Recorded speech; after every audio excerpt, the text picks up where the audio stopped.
काय मेट्रो आणि काय करतात ते मोनो रेल ह्याने प्रश्न रेल्वे आहे बरोबर आहे. मग गाड्यांचं रजिस्ट्रेशन थांबलं,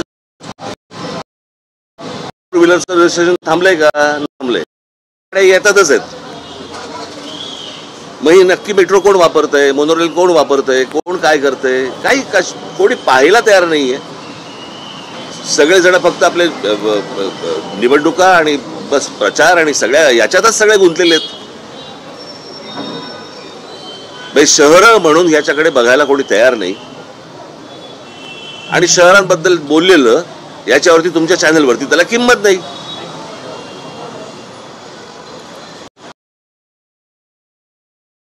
एक दिवस जे राज ठाकरे उद्धव ठाकरे कधी एकत्र येणार ह्याच्या जेवढ्या बातम्या लावल्या तेवढा काळ तुम्ही ह्या जे मृत्यू गेलेले आहेत लोक आता रेल्वेमध्ये तेवढं लावणार आहात का? आपण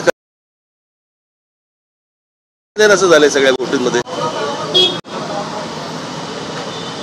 जर या शहरांच्या गोष्टींकडे तुम्ही सगळे शहरामधले पत्रकार आहात, तुम्ही या शहरातल्या गोष्टींकडे जास्ती फोकस करा. सरकारचं लक्ष कसं जाईल या गोष्टींकडे याचं तुम्ही ह्याच्यावरती लक्ष दिलं पाहिजे तुम्ही. बाकीच्या सगळ्या गोष्टी फार मामूली आणि इतर सगळ्या किरकोळ गोष्टी आहेत. जे काय राजकारण चाललं, तुला काय वाटतं, तुला काय वाटतं, तुला काय वाटतं.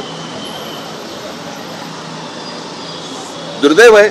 मला असं वाटतं केंद्र सरकारने या गोष्टींकडे लक्ष दिलं पाहिजे, तातडीने लक्ष दिलं पाहिजे. ती रेल्वेमध्ये त्या प्लॅटफॉर्मवरती रोजची जर समजा तुम्ही गर्दी बघितली तर लोक आतमध्ये कसे शिरतात आणि कसे बाहेर येतात